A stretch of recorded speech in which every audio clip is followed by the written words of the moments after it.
सूत्र श्लोक कारिका का अर्थ हो गया है ना कि भोग के लिए कुछ सृष्टि मानते, कुछ क्रीड़ा के लिए मानते हैं। तो सिद्धांत बोला देवस्य ऐसा स्वभाव आप्त काम से कैसा, देव का ये स्वभाव है, ईश्वर जो परमात्मा है उसका ये स्वभाव है। स्वभाव माया, माया को लेकर के सृष्टि होती है, बिना माया की सृष्टि नहीं होते। आप्त काम से कैसा, आप जो आप्त काम परमात्मा उसके लिए कोई स्पृहा नहीं होती। तो टीकाकार यहाँ पर कहते हैं का स्वभाव नामिति, तो कहते हैं अरे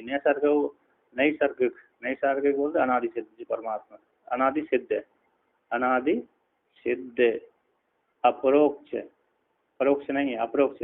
माया शब्द क्या बोला तथा है, अयम है, कैसा स्वभाव कैसा है, अयम कहते हैं तथा उसी प्रकार से अयम, अयम आप्त काम से, अयम है ना आप्त काम को का स्वर हो सकती है, अयम इस देव तो है ना, अयम यानी देव, देव इस देव को, ऐसा जो देव आप्त काम है उसको क्या स्वर हो सकती है। तो देव देवशेष स्वभाव, ये देव की स्वभाव है ना, माया है। और अयम है जो देव है उसको ये आप्त काम है उसको क्या स्वर हो सकती है। यहाँ पर कहती का स्वभाव नाम थी, स्वभाव किसको बोलते हैं, नैसर्गिक, नैसर्गिक अनादि सिद्ध और अपरोक्ष। माया शब्द का अर्थ है तब उसी प्रकार से कहते हैं आहा, अयम है देव परमात्मा जो आप काम है उसको क्या इसका हो सकती है। माया को लेकर सृष्टि होती, माया को नहीं है तो सृष्टि नहीं है। कहते सर्व पक्षों के अब बात को सूचित करते हैं आपते, आप्त कामस्य का। तो टीकाकार कहते हैं यहाँ पर देवस्य परमेश्वर से स्वभाव सृष्टि इति स्वभाव पक्षम नैसर्गिक माया माया विनिर्मित सृष्टि इति मतम सिद्धांतेन आश्रित्य चतुर्थ पादन दूषणम उच्यते। कहते देवस्य परमेश्वर से, देवेन परमेश्वर का स्वभाव सृष्टि, स्वभाव ही कैसे सृष्टि है, देव परमेश्वर की, परमेश्वर का स्वभाव वो स्वभाव सृष्टि है। स्वभाव पक्ष को नैसर्गिक माया भी द्वारा निर्मित है, नैसर्गिक मायावी, माया विनिर्मिता अथवा मायावी निर्मिता है ना, मायावी निर्मिता सृष्टि, मायावी के द्वारा, माया रूप परमात्मा के द्वारा, अब माया के द्वारा अथवा मायावी के द्वारा अथवा माया के माध्यम से उसने सृष्टि करता है। जैसे मायावी सृष्टि करता है उसी तरह माया के माध्यम से सृष्टि वो करता है कि नहीं। स्वभाव पक्ष को लेकर के कहते हैं, स्वभाव पक्ष को नैसर्गिक, ये जो माया है उसकी स्वभाव सिद्ध माया अनादि सिद्ध शक्ति है, स्व की जो शक्ति है वो शक्ति परमात्मा शक्ति विनिर्मिता सृष्टि, उस शक्ति के माध्यम से वो क्या करता है निर्माण, चाहे माया कहो चाहे शक्ति कहो तो उसका स्वभाव है। इस पर स्थिति इस प्रकार से मत को, जो मत है नैसर्गिक माया विनिर्मित सृष्टि है, माया को लेकर सृष्टि करता है परमात्मा, इस मत को सिद्धांत रूप से आश्रय बना करके, सिद्धांत रूप से देवशेष स्वभाव ऐसा उसमें वर्णन आया कौन में, श्वेता सुतर उपनिषद में। इसी को ही इसी मत को ही सिद्धांत रूप से स्वीकार करके चतुर्थ के द्वारा दूषण उचित दोष लगाते हैं। किसको, चतुर्थ के द्वारा, चतुर्थ के द्वारा दूषण। आप तो को कोई नहीं है ना, आप सारे मत माया परम तृतीय पाद को भी उसको दो मतलब चौथे पाद में कुछ नहीं रहता, मतलब क्या, मतलब जो आत्मकामी है ना ब्रह्म है, उस ब्रह्म को कोई इच्छा नहीं होती, किंतु सृष्टि उसका स्वभाव है, सृष्टि उसका माया को लेकर के उत्पन्न होती स्वभाव है सृष्टि करना, जीवों की कर्मों के प्रेरणा से लेकर के।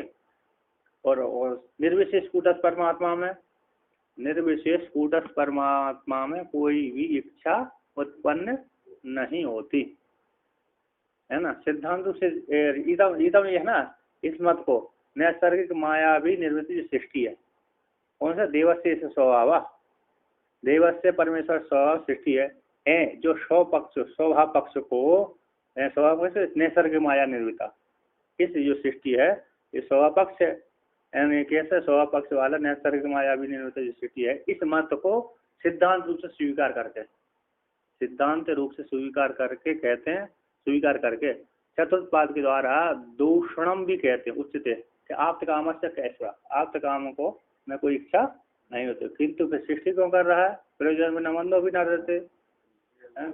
तो हाँ, प्रयोजन बिना कैसे? जीव के उसका स्वभाव है अपने आप, जैसे व्यक्ति का स्वभाव है अपने आप क्रिया चेष्टा होती रहती, किसके द्वारा? प्राण की। प्राण में आते जाते रहते, कोई प्रयास नहीं है। जैसे हम नेत्र है, नेत्र की पलक ऊपर उठती रहती नीचे रहती है, उसमें कोई हमारा इच्छा नहीं, किंतु होता रहता है। उसी प्रकार परमात्मा की सृष्टि है, परमात्मा का स्वभाव है करना, सृष्टि करना, संहार करना, सृष्टि करना, संहार करना। अथवा जीवों की प्रेरणा से युक्त होकर के जीव कर्म कर्म करता है, उसी की प्रेरणा से युक्त होकर और उसके कर्मों को फल भोगाने के लिए सृष्टि करता है। प्राय करके स्वभाव है उसका। जीव जीव तो आए नहीं है, तो जीव कहाँ से हो गए, है ना? कि अनादि सिद्ध अनादि है, लेकिन स्वभाव है उसका, करता रहता है। कब से कर रहा है मालूम नहीं, और कब तक करेगा ये भी मालूम नहीं है। तो ये स्वभाव है उसका, करता रहता है, चलता रहता है। तो अब यहाँ पर चार सभी जो जितने भी सृष्टि के पक्ष आए थे उनको कहते हैं पक्ष और अनय और योज्यम, इन दोनों को पक्ष। अनय शब्द है ना, यहाँ पर अनय शब्द आया। हाँ ठीक है, भगवान भास्कर कहते भोगार्थम क्रीडार्थम इति च अन्य सृष्टि मनन्ते। भोग के लिए, क्रीड़ा के लिए इति अन्य वादी ये ऐसे सृष्टि मानते। परमेश्वर ने, ईश्वर ने भोग के लिए और क्रीड़ा के लिए बनाई है सृष्टि। ये भोग, ये सृष्टि कैसी है? ये भोग के लिए, हमारे भोग के लिए है ना? जो भोगवादी कहते हैं सृष्टि हमारे भोग के लिए है, भोगवादी यही कहते हैं, जो भी आज सृष्टि है ना भोग के लिए है।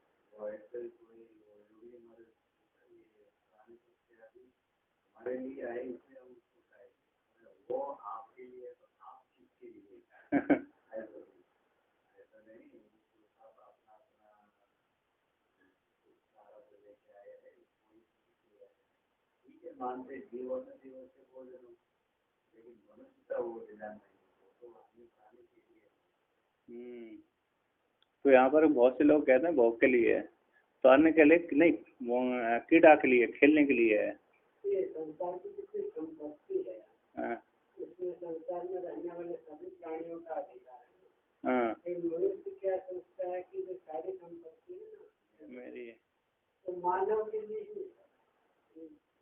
पशु पक्षियों के लिए थोड़ा भी संपत्ति नहीं है, तो उनका भी अधिकार है। जैसे जंगल की संपत्ति तो पूरे पशु जानवरों का अधिकार है, तो उनके लिए कम से कम 50% एरिया छोड़ना चाहिए कम से कम, क्योंकि अकेले मनुष्य एक प्राणी है, 33 लाख छोटे प्राणियों के लिए तो सिर्फ आधा जगह से छोड़ देते हैं। इसलिए नहीं छोड़ते, इसलिए जो नहीं इसे नहीं मनुष्य नहीं छोड़ा है ना, इसलिए वो उनके ऊपर आक्रमण करके उनकी फसलों को खा जाते हैं। यदि वो नहीं छोड़ा है ना, अब देखो सब जगह कब्जा करिए, सिर्फ एक प्राणी और बाकी 33 लाख 35 छोटे प्राणी, उनको कुछ भी नहीं मिल रहा है। इसलिए वो नहीं, मनुष्य ने ऊपर अपना कब्जा किया ना, उसी की फसल को खाता है। फिर जीव, अन्य जीव है, पक्षी खाते हैं। तो किसी ने कहा कि एक मनुष्य को जिंदगी जीने के लिए जितना संसाधन चाहिए ना, इतना में 100 हाथी पल जाएंगे। एक मनुष्य को जितना साधन चाहिए 100 हाथी भी उसमें आराम से रह जाएंगे, सही है। तो यहाँ पर यहाँ के कहते हैं अनयो पक्ष दूषणम देवस्य स्वभावो अयम इति देवस्य देव अयम इति देवस्य स्वभाव पक्ष आश्रित सर्वेषां पक्षाणाम आप्तकामस्य कैस्प्रा। कहते हैं अनयो दोनों पक्ष, भोग के लिए, क्रीड़ा के लिए, ये दोनों पक्षों को दूषण को, दोष को है ना, दोष लगा दिया, दोनों पक्ष में दोष लगा दिया, ना तो भोग के लिए है ना क्रीड़ा के लिए, ऐसा ये दोष है। कहते हैं ये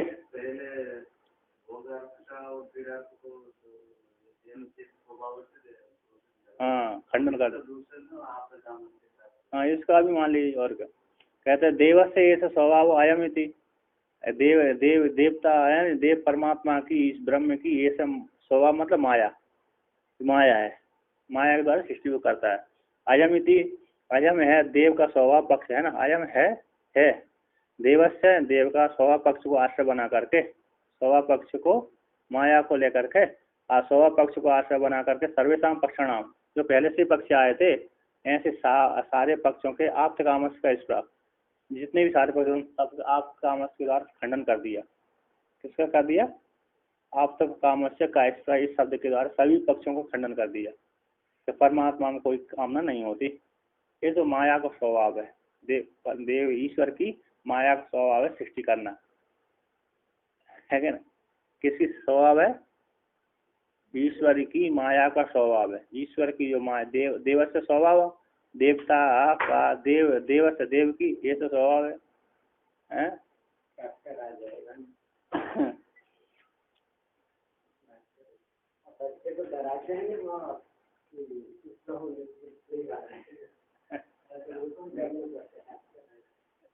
तो ये है देवशेष परमेश्वर का स्वभाव है ना, माया, जो माया का एक कार्य है।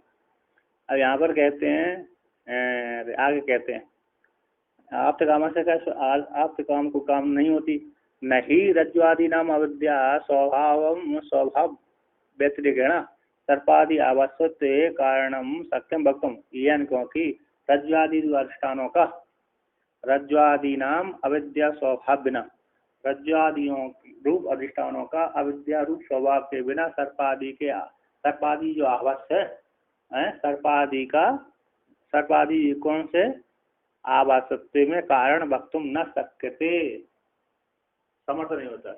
मतलब रस्सी में जो सर्पादि देख रहे हैं ना, रज्जुआदि में जो सर्पादि देखते हैं उनको वह बिना अविद्या रूप स्वभाव के बिना उसमें रस्सी में सर्प नहीं दिखा सकते, दिखलाने में समर्थ नहीं है। यहाँ कह रहे नहीं, रज्जुआदि रूप अधिष्ठानों में अविद्या स्वभाव के बिना सर्पादि जो भास रहे हैं, वे सर्पादि भासना बिना अविद्या के नहीं दिखला सकते।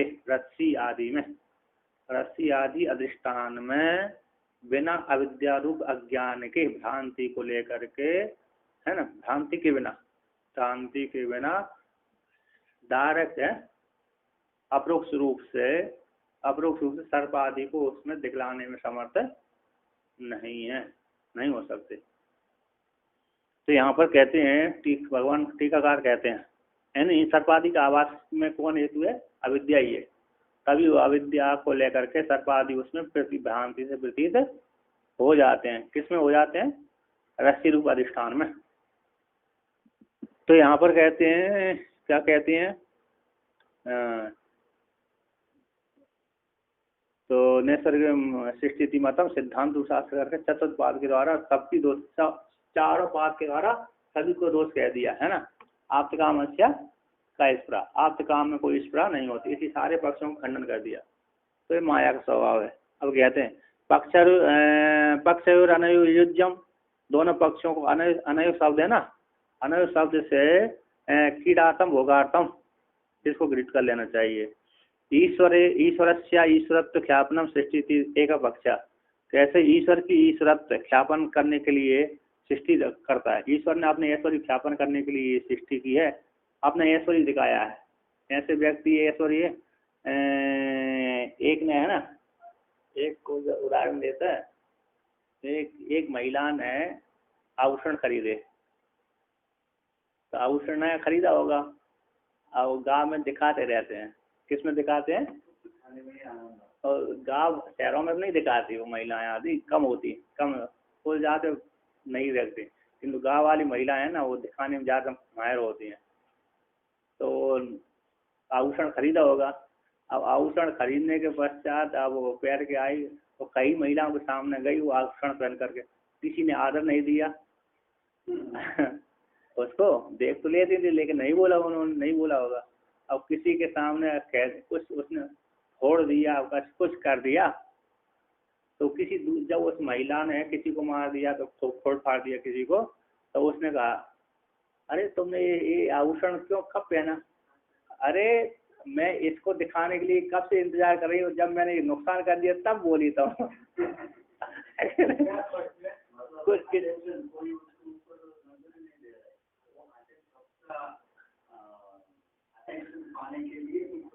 कुछ कुछ फोड़ फाड़ दिया, किसी से झगड़ा कर लिया, कुछ फोड़ फाड़ दिया, कुछ ही है। यदि तुम पहले से बोल रही थी तो मैं झगड़ा आदि फोड़ फाड़ती नहीं है क्या नहीं, दिखाने के लिए इतना मैं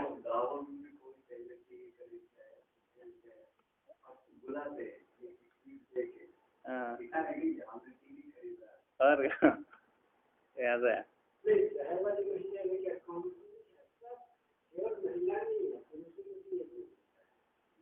थोड़ा अलग अलग परिमाण में कुछ ऐसी चीजें हैं, कोई अपना कुछ तो अपना कुछ करता है तो दूसरों को बताने के लिए, या कोई अपना जो रूप अगर सुंदर दिखता है ना तो थोड़ा पाउडर अलग करके क्रीम लगा करके तो दूसरे को देख करके बोले क्या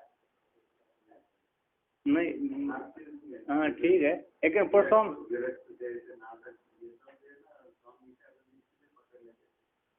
वो भी आजकल विरक्त जैसे नाटक करते हैं। अब दूसरों को लोग वासना है, दूसरों लोग समझ के मैं अच्छा नाटक समझो ऐसा दूसरों का अटेंशन देकर बोलो। पुरुषों में अपेक्षा कम होती है, महिलाओं में ज्यादा होती है। वो देखो वो श्रृंगार करके जाते हैं ना, वो श्रृंगार करके जाते हैं किसी ठंडी के समय में। एक उत्तर प्रदेश में महिलाएं गई, विवाह में गई, ठंडी का समय था तो घर से गई, अच्छी साड़ी पहन कर गई, तब तो लेके गई। तो जहाँ कार में गई थी तब तो स्वेटर आदि पहन के गई। अब कार से जहाँ पर विवाह में जाना है, पार्टी आ गई, तो कार में ही उन्होंने सारी स्वेटर वहीं रख दी, सारी ऐसी साड़ी में अच्छे श्रृंगार में गई थी वो, तो साड़ी में गई वहाँ पर जाकर के विवाह शादी में सबको दिखाने, और वहाँ लग रही थी ठंडी जोर से, तो ठंडी के मारे ठुठर रही थी लेकिन ठंड है ना, ठंडे के मारे वो ठुठर भी रही है, और उन्होंने दिखाने के लिए साड़ी अकेली पहन के रह गई, स्वेटर को उन्होंने कार में छोड़ दिया, दिखा ठंडी को भी सहन कर लिया उन्होंने।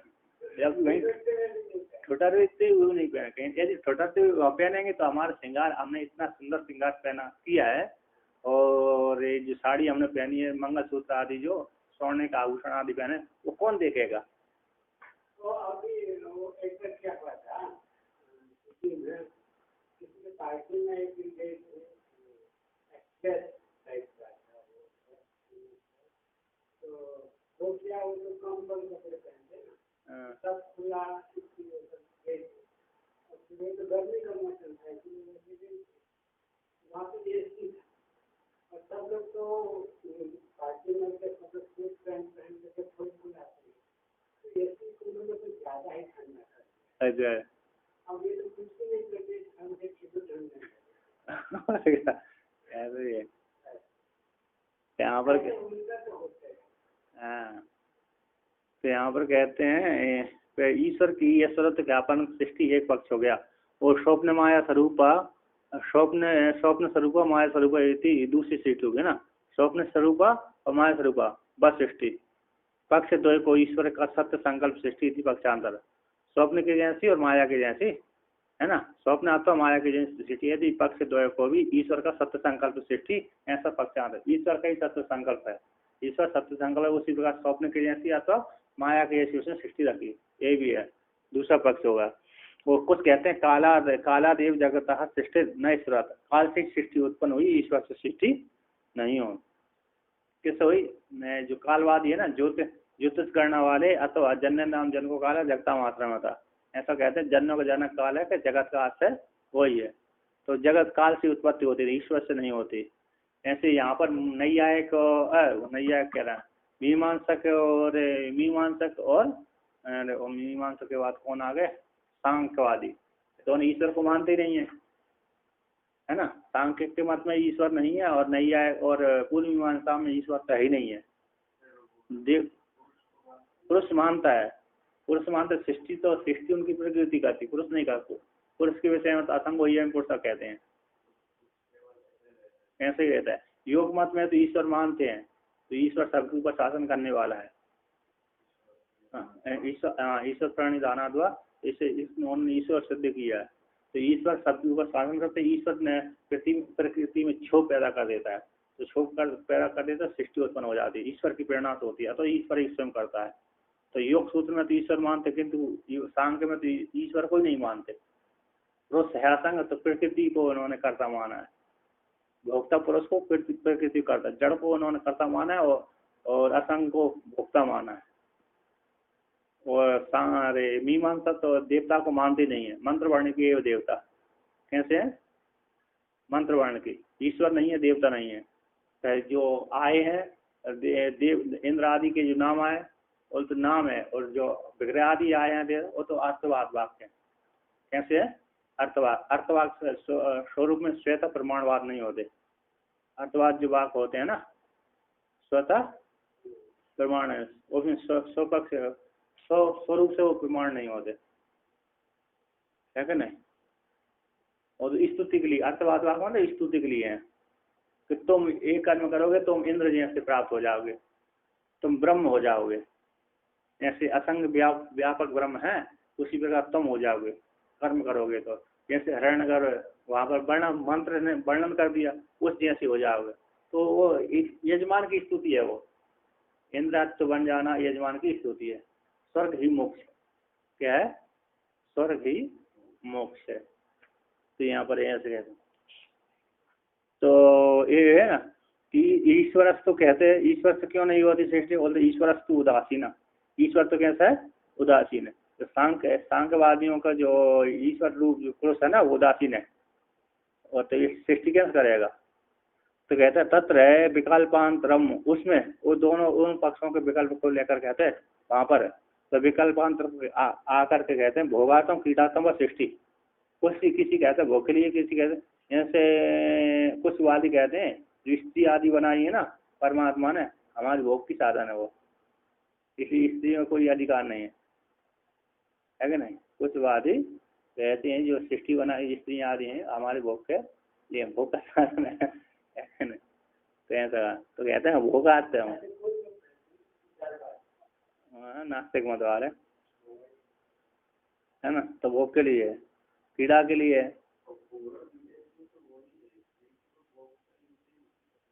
हाँ हाँ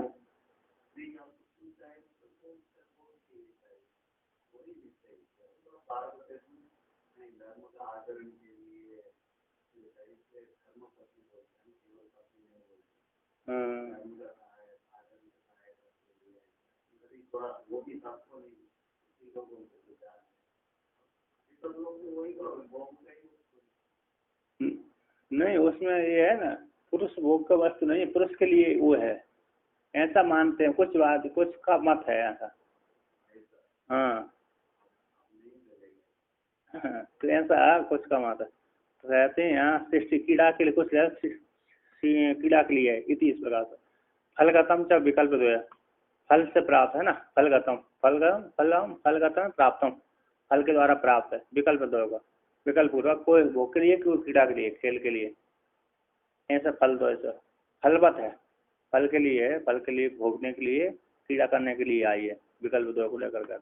ऐसा तेषाम सर्वेशा एक पक्षाणाम दूषणम चतुर्थ पादेन उत्तम पक्षांतर सर्वेशा, कहते तेषा उनका, इनका इन सारे पक्षों का, सर्वेशम पक्षों का दूषण दोष खंडन कर दिया, चतुर्थ पाद के द्वारा उक्त कह दिया, पक्षांतर सर्वेशम, मूल में कहाँ आता है सर्वेशम, सर्वेशम कहाँ आया, सर्वेशम व पक्षाणाम, सारे पक्षों का आप काम से क्या ऐसा, आपके काम को क्या ऐसा हो सकती है। और यहाँ पर कहते हैं इस पक्ष के द्वारा कहते नो खलु आप काम से परम परस्य आत्मनो माया में न विभूति ख्यापना उपयुज्यते, नो है ना, कहते हैं खलु, नो अस्माकम है ना, नो है नहीं हो सकती, हाँ नो का यहाँ पर अस्माकम नहीं है, नो शब्द है ना, नो निषेध का वाचक हो रहा है। खलु आप काम परमात्मा का परमात्मा का माया बिना, माया के बिना विभूति की ख्यापन उपयुक्त नहीं हो सकता, ठीक है ना। निष्काम परमात्मा का तो माया के बिना अपनी ख्याति का विभूति का ख्यापन उपयुक्त नहीं होता, इसी किसके द्वारा ख्याति को पालन होगा, वो तो माया को लेकर के, माया को लेकर के ही उसकी विभूति है न ऐश्वर्य का ख्यापन हो सकता है, उपयुक्त हो सकता है। और जिसके पास अरे अपूर्व संपत्ति है, जिसके पास अपूर्व संपत्ति है, पत्नी और पुत्र नहीं है तो कोई संपत्ति कुछ काम भी नहीं है। पत्नी जिस गृहस्थी हो रही है, गृहस्थी विवाह तो कर लिया 10 साल 20 साल 10 साल हो गए, बच्चे ही पैदा नहीं हुआ, तो उसका संसार न होकर फिर संन्यास संसार हो जाएगा, तो उसका संसार रहते ही नहीं है। हाँ, उसका गृहस्थ शमशान क्रम। जिनका 10 साल हो गए भोजन अरे वो करते करते करते मतलब क्या होगा, विवाह हो गया 10 साल तक, 10 साल के तक बच्चा पैदा नहीं हुआ। अब बच्चा पैदा नहीं हुआ तो बहुत अपने को दुखी हो कहते हैं। और वो सब स्त्रियों के बीच में आते थे भाजन बोल देते हैं उसको, भाजन।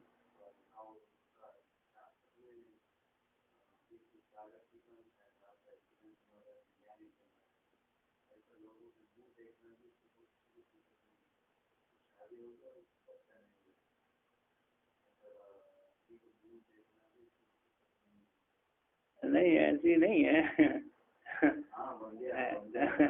नहीं तो बेकार हो जाएंगे यार, तो मतलब वो टोकते हैं लोग आप, तो उनको स्त्रियाँ बहुत टोकते हैं। हाँ और क्या है जो गाँव में क्या होता है, नहीं हो पाता ना, उनको ही टोकते हैं।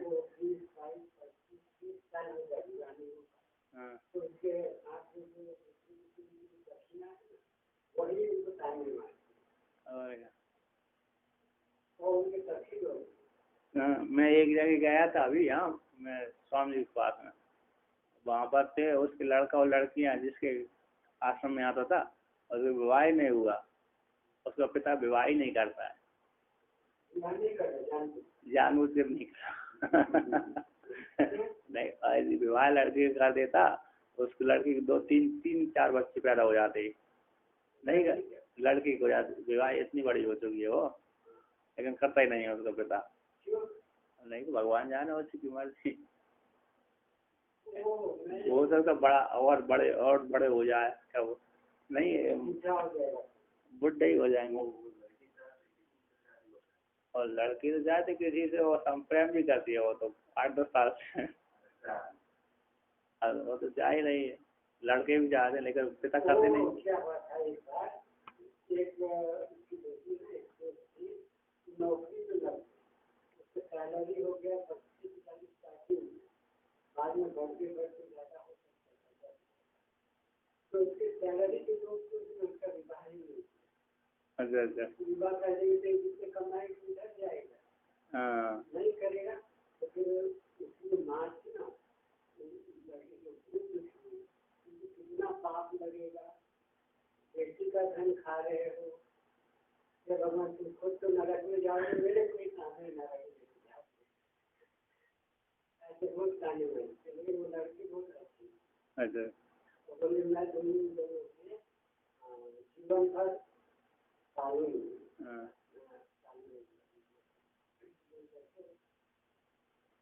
अच्छा सही है, होता है। और तो उनको सोचना चाहिए कि कैसे भी कैसे रहने अपना दायित्व निभाने।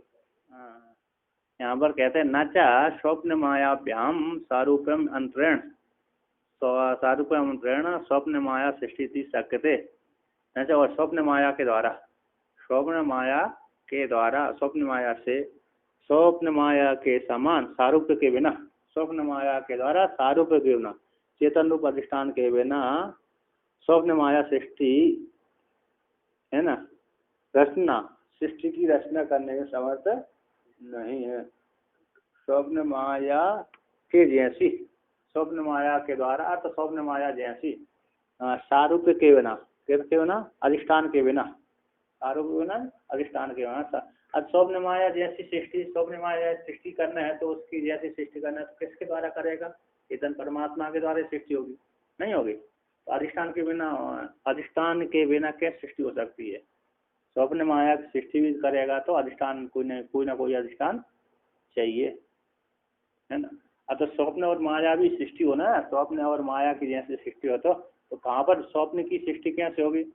अंतःकरण में सृष्टि होगी, है ना। तो वो उसमें भी कोई ना कोई अधिष्ठान चाहिए। और माया अरे रस जो सर्प की सृष्टि करना है तो वो भी उसके लिए कोई ना कोई अधिष्ठान चाहिए।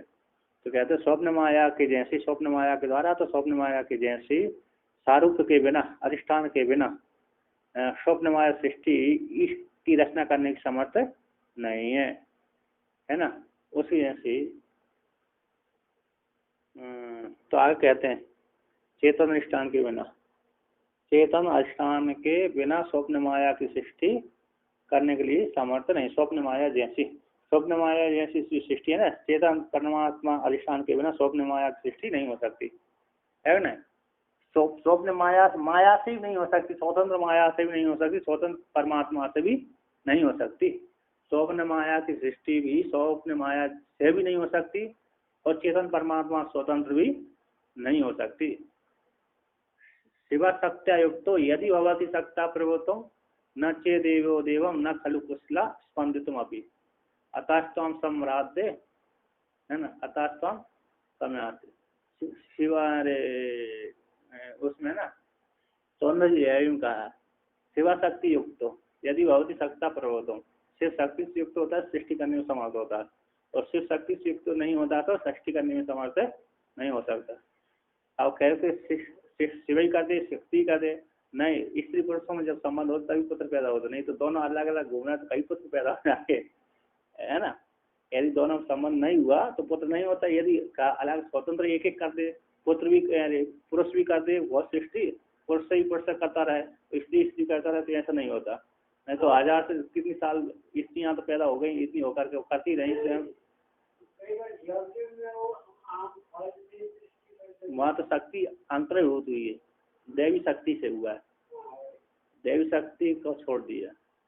देवी शक्ति अलग होती है, दूसरी सामर्थ्य वाली होती है, किंतु स्वतंत्र स्त्री पुरुष से सृष्टि नहीं होती। तो आदि नीति में भी स्त्री पुरुष से हुआ, आदि नीति में भी ब्रह्म ने जब माया को स्वीकार किया तब वो सृष्टि पैदा की उसने। स्वतंत्र ब्रह्म था, उसने सृष्टि नहीं करी हो पाई उसने, जब उसने माया स्वीकार किया तो सृष्टि करी। उसी प्रकार यहाँ पर भी लोक में भी जब स्त्री पुरुष का संबंध होता है तो सृष्टि होती है। स्त्री पुरुष का संबंध नहीं हुआ तो कोई ना पुरुष पैदा कर सकता ना स्त्री पैदा कर सकती है। बिना संबंध के ये हो जाए तो बहुत सी पैदा हो जाएगी, नहीं है। तो यह तो यह कहते हैं अवस्तुनो एवं तयो शब्द प्रयोगात, कहते हैं जो माया स्वरूपा है ना, माया स्वरूपा स्वप्न माया स्वरूपा है ना, स्वप्न माया जैसी स्वप्न माया सारूप के बिना स्वप्न माया रूप जो सृष्टि है अवस्तु है। अवस्तु दोनों का मिथ्यात्व वस्तु का कैसी है? अवस्तु मतलब मिथ्या कल्पित वस्तु का, कल्पित वस्तु का वस्तुओं का एवं इस प्रकार से तयो दोनों का किसका? स्वप्न और माया दोनों का तत्शब्द के द्वारा प्रयोग हो जाए। तत्शब्द मतलब स्वप्न माया शब्द का, है ना, स्वप्न तत्शब्द का प्रयोग स्वप्न माया का शब्द प्रयोग स्वप्न माया के समान प्रदेश। तो स्वप्न माया जैसी सृष्टि है ना सारूप के अधिष्ठान के बिना नहीं हो सकती, है ना। स्वप्न माया यहाँ पर कहते हैं स्वप्न माया के समान इस सृष्टि की को माना है, वैसे ही अन्य लोगों ने स्वप्न माया के समान सृष्टि को माना, स्वप्न माया के समान माना है। और स्वप्न माया की सृष्टि कैसी होगी? बिना अधिष्ठान के तो हो नहीं सकती। स्वप्न माया की सृष्टि भी बिना अधिष्ठान के हो ही नहीं सकती। हो सकती है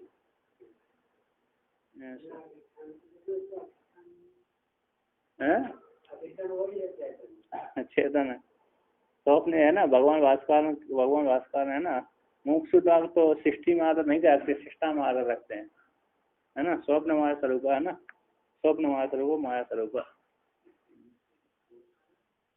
इधर है, ऊपर से आ रहा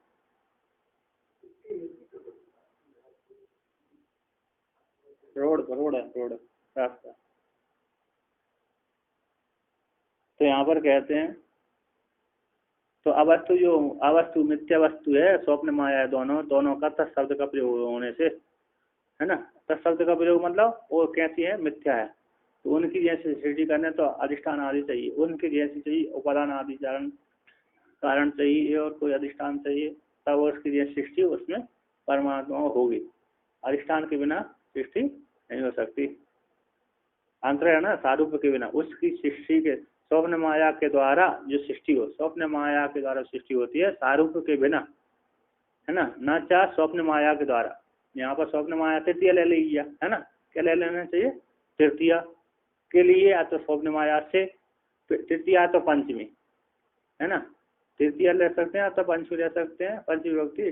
स्वप्न माया के लिए तो नहीं होता, स्वप्न माया के द्वारा तो स्वप्न माया से, सारूप के बिना, अपने जैसा अधिष्ठान के बिना स्वप्न माया सृष्टि नहीं हो सकती, सारूप के बिना, अधिष्ठान के बिना। अब क्यों? स्वप्न या तो माया, हाँ, अधिष्ठान के बिना नहीं होगी। स्वप्न माया के द्वारा ही स्वप्न माया की सृष्टि है ना, स्वप्न सादृश्य माया अधिष्ठान के बिना नहीं हो सकता। किसमें कल्पित होगी? क्योंकि अवस्था दोनों कैसी है? मिथ्या ही, माया भी मिथ्या है और स्वप्न भी मिथ्या ही है। तो दोनों का तत्शब्द का प्रयोग हुआ है। तब न चा परमानंद स्वभाव से परस्य बिना माया मायाम इच्छा संगच्छते, या तो और भी कहते इच्छा हो जाए, आत्मजन्य भवित इच्छा, है ना, परमात्मा में सृष्टि हो जाए माया के बिना। कहते न चा परमानंद स्वभाव वाले परमात्मा का, परमानंद स्वभाव वाले परमात्मा का माया के बिना, माया कहते माया बिना, माया के बिना इच्छा संगच्छन्ति न, माया के बिना इच्छा नहीं होती। यस्य स्थित तस्य भोग इच्छा, एक श्लोक है, सूत्र है, श्रुति है। यस्य स्थित तस्य भोग इच्छा, निस्त्री कस्य भोगो, स्त्रियम त्यक्त्वा जगत त्यक्त्वा जगत त्यक्त्वा सुखी भवेत्। श्रुति तो है लेकिन इस सिद्धांत पूरा नहीं आता, ठीक कुछ तो आगे आता है। यस्य स्त्री तस्य भोग इच्छा, जिसके पास स्त्री उसी को भोग की इच्छा होती है। निस्त्री कस्य भोगो, जिसके पास स्त्री नहीं उसको भोग की इच्छा कैसे होगी? हाँ, मनोराज्य तो होता है ना, किंतु है होती है तो उसको भोग करता है। स्त्री अब तक तो जगत तक, स्त्री को त्याग दिया, जगत को त्याग दिया, और जगत त्याग करके आत्म सुखी भवे। स्त्री तक जगत तक, जगत तक सुखी भवे, ऐसा श्रुति है। स्त्री को त्याग दिया तो जगत त्याग दिया, जगत त्याग दिया तो सब कुछ त्याग, आत्म सुखी हो जाता है। एक में से सारा त्याग हो जाता है। किसका? वो एक स्त्री का त्याग कर दिया तो सारा संसार ही त्याग हो जाता है। अरे उसी में सारे अंतर्भूत होते हैं। तो यहाँ पर देखिए श्रुति है, श्रुति का वाक्य है ना। नहीं तस्य स्वतो अद्वितीय इच्छा आदि भाग तुम युक्तम, कहते स्वतः उस ब्रह्म का, उस ब्रह्म का स्वरूप से अभिक्रिय स्वरूप, स्वतः क्या स्वरूप से अभिक्रिय स्वभाव वाला है, ऐसे अभिक्रिय स्वभाव वाला परमात्मा का इच्छा आदि भाग तो नहीं हो सकता, है ना। इच्छा आदि भाग के, इच्छा का भाग ही युक्त नहीं है, स्वभाव है ना, स्वतः स्वरूप से तो अभिक्रिय स्वरूप परमात्मा का इच्छा आदि भाग तो संभव नहीं है, युक्त नहीं है। न च माया मंत्रण भोग कीड़े तस्य उपपद्यते, कहते हैं उस परमात्मा के, तस्य उस परमात्मा के भोग और क्रीड़ा दोनों भी माया के बिना संभव भी नहीं है, ठीक है ना। परमात्मा के भोग और क्रीड़ा ये दोनों, ये भोगात्म क्रीड़ात्म सृष्टि है ना, ये माया के बिना संभव नहीं हो, उत्पन्न नहीं होते। ऐसा ततो मायामयी भगवतः सृष्टि थी, इसलिए सिद्ध होता है कि मायामयी ये भगवान की सृष्टि है। भगवान की माँ, इससे सिद्ध होता है भगवान की जो सृष्टि है वो मायामयी है। माया शब्द ब्रह्म चराचरमयी, नहीं शब्द ब्रह्ममयी चराचरमयी मायामयी ज्योतिर्मयी, मायामयी श्रीमयी, मायामयी ज्योतिर्मयी वांगमयी, शब्द ब्रह्ममयी चराचरमयी मायामयी श्रीमयी, ज्योतिर्मयी मायामयी ज्योतिर्मयी, सर्वेश्वरी माया और वांगमयी तत्वमयी परात्परमयी मायामयी श्रीमयी, सर्वेश्वरीयमयी सदाशिवमयी माम पाही मीनाम्बिके। एक श्लोक है, मीनाक्षी श्लोक है, शब्द ब्रह्ममयी चराचरमयी ज्योतिर्मयी वांगमयी तत्वातीतमयी परात्परमयी मायामयी श्रीमयी सर्वेश्वरमयी सदाशिवमयी माम पाहि मीनाम्बिके। हाँ, तो मीनाक्षी स्त्रोत है, पंचक है, मीनाक्षी पंचक है। हाँ उन्हीं का ही है, उन्हीं का। तो उसमें लिखा है मनीषा पंचक अलग है, मीनाक्षी स्त्रोत है वो। दक्षिण भारत में मीनाक्षी, दक्षिण भारत में वो मूर्ति है उसकी मीनाक्षी। अरे कौन सी है नहीं वहाँ पर है, अरे मदुरई मीनाक्षी, मदुरई में मीनाक्षी का मंदिर है, शक्तिपीठ है वो। मदुरई का जो मुख्य मंदिर है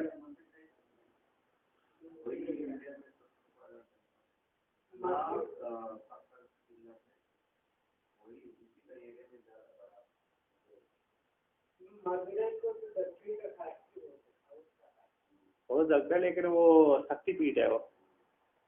मैं गया हूँ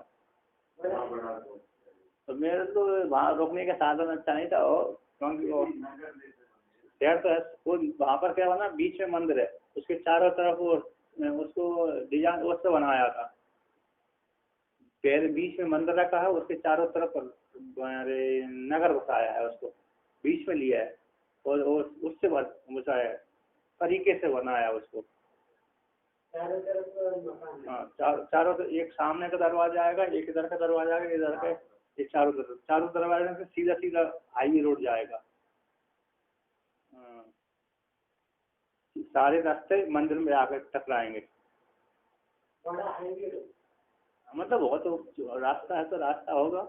हाईवे मतलब मंदिर के लिए चारों दिशा से आ सकते हैं।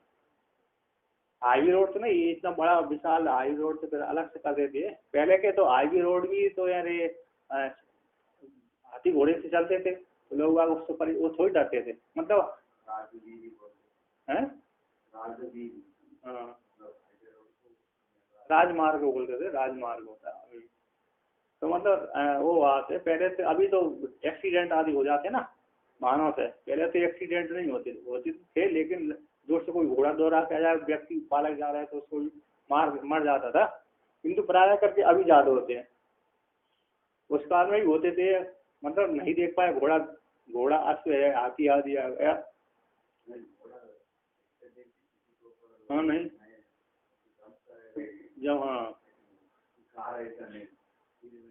नहीं अभी ज्यादा एक्सीडेंट हो, पहले कम होते थे। तो वहाँ पर है, उन्होंने भगवान वाचा ने शब्द ब्रह्ममयी चराचर मायामयी श्रीमयी, मायामयी श्रीमयी ऐसा आया था। तो माँ भगवान की जो मायामयी सृष्टि कही है। तो यद उत्तम काला प्रसूति भूतानाम इति तथा, जो कहते काल से उत्पत्ति होती जगत की, काला प्रसूति भूतानाम मनंत काल चिंत का ऐसा वर्णन किया। जो कहा गया है ना तथा उसमें कहते नहीं रज्ज्वादि नाम अविद्या स्वभाव अंतरेण सर्वादि आवास्यम कारणम सत्यम वक्तुम। रज्ज्वादि अधिष्ठान में अविद्या स्वभाव के बिना सर्वादि का आवास दिखला देना सर्वादि आवास में कारण बताने से समर्थ नहीं है। अविद्या के बिना, रसी रूप अधिष्ठान में अविद्या के बिना सर्वादि का आवास सत्य में कोई कारण नहीं हो सकता। कहते हैं टीकाकार कहते हैं अधिष्ठान भूत रज्ज्वादि नाम, अधिष्ठान भूत रज्ज्वादियों में स्वभाव शब्दितम, स्वभाव शब्दित कौन, स्व अज्ञानादि, स्वभाव शब्द से स्व अज्ञान से ही सर्पादि का आभासत्व होता है।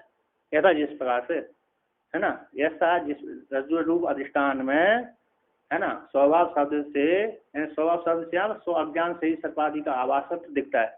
राशि स्वयं नहीं बोलती कि मेरे तो मेरे सर्प की कल्पना करो, किसी पुरुष से नहीं बोलती है, नहीं बोलते यहाँ पर स्पष्ट लगा उन्होंने रसी रूप अधिष्ठान में स्वभाव शब्द से, स्वभाव शब्द क्या बोलते मतलब स्व का अज्ञान से ही, पुरुष का जो अज्ञान है, पुरुष के अज्ञान से ही वो सर्पाधिक भ्रांति होती है। तो पुरुष के स्व के अज्ञान से, पुरुष के स्व जो पुरुष है उसके अज्ञान से ही सर्पादि का आवास सब तो ऐसा जिस प्रकार होता तथा उसी प्रकार से परमात्मा की स्वमाया शक्ति बसात है। परमात्मा की स्वमाया शक्ति बस से ही आकाश आदि आवासत्वम, आकाश आदि जगत की उत्पत्ति होती है, मिथ्या जगत की उत्पत्ति होती है। उसी को श्रुति प्रमाण देते हैं। आत्मना आकाश संभूता, है ना। तस्मात् वा तस्मात् आत्मना का समुदय, उस इस परमात्मा से माया सबल ब्रह्म से, ना कि निर्गुण निराकार ब्रह्म से, है ना।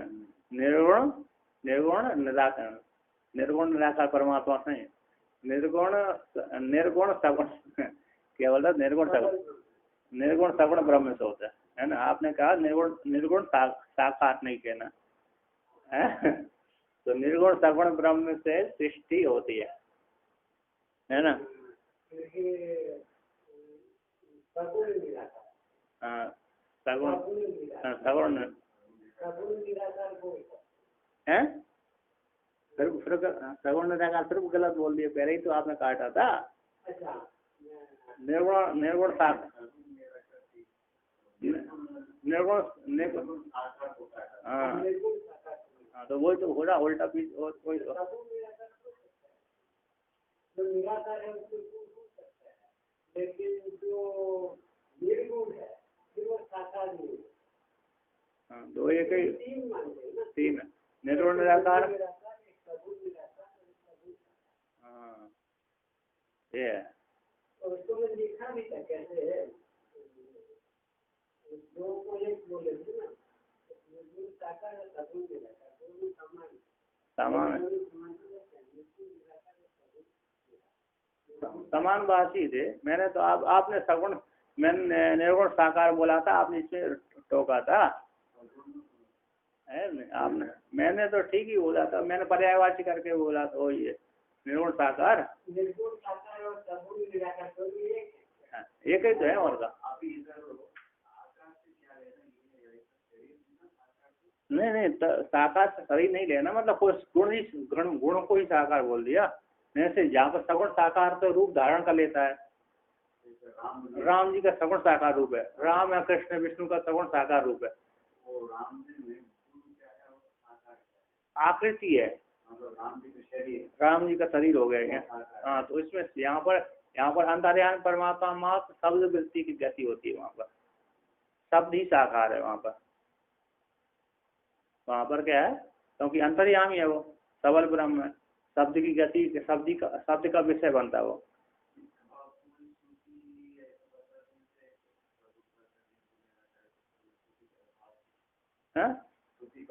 श्रुति तो आती है, मैं से कई जगह आते, सबल ब्रह्म है ना, तस्मात् वही तस्मात् आत्मना का समुदय, यही चीज यही है, सबल ब्रह्म ही है।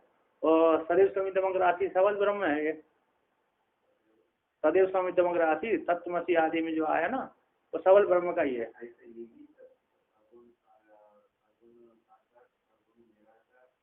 हाँ कहीं वो निकालना पड़ती है वहाँ पर से, व्याकरण उपनिषद में आते, सारे उपनिषद हम वर्णन करते हैं।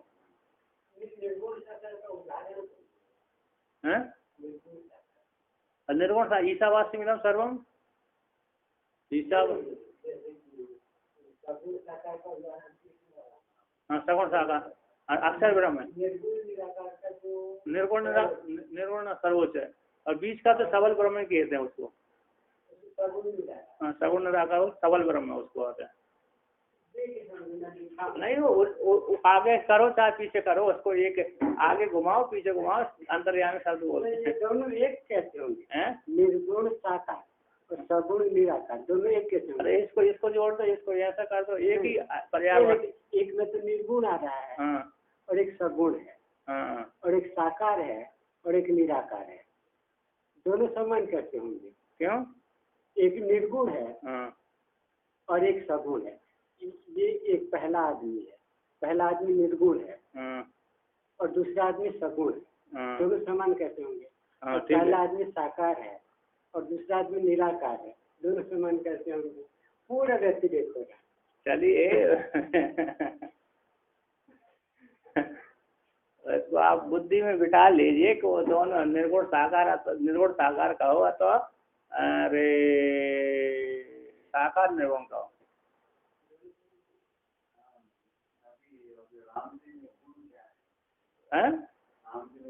अरे राम आकार रूप हो गया उसका, और गुण से है, राम शब्द का विषय है।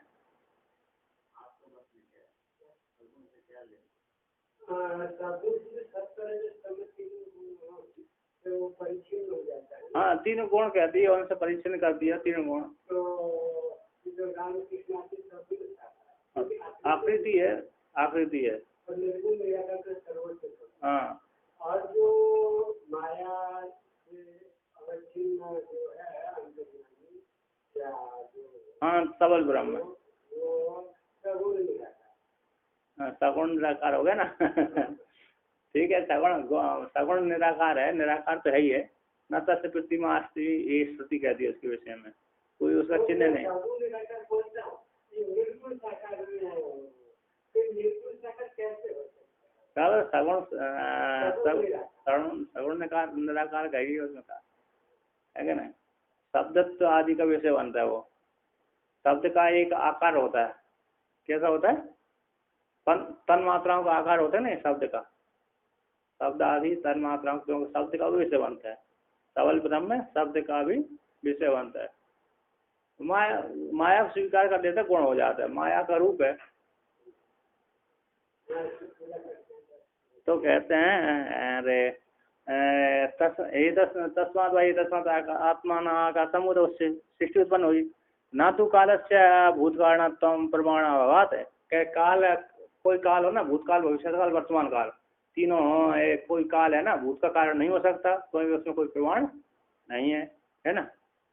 उत्पत्ति स्थिति लय अनुग्रह, उत्पत्ति स्त्री लय अनुग्रह निग्रह। अच्छा, परमात्मा की पांच शक्ति है, उत्पत्ति स्त्री, उत्पत्ति शक्ति, स्थिति शक्ति, लय शक्ति, अनुग्रह शक्ति, निग्रह शक्ति है। क्या हो गया ना। काल से किसी भूत की उत्पत्ति नहीं होती, उसमें कोई प्रमाण नहीं है। ठीक है।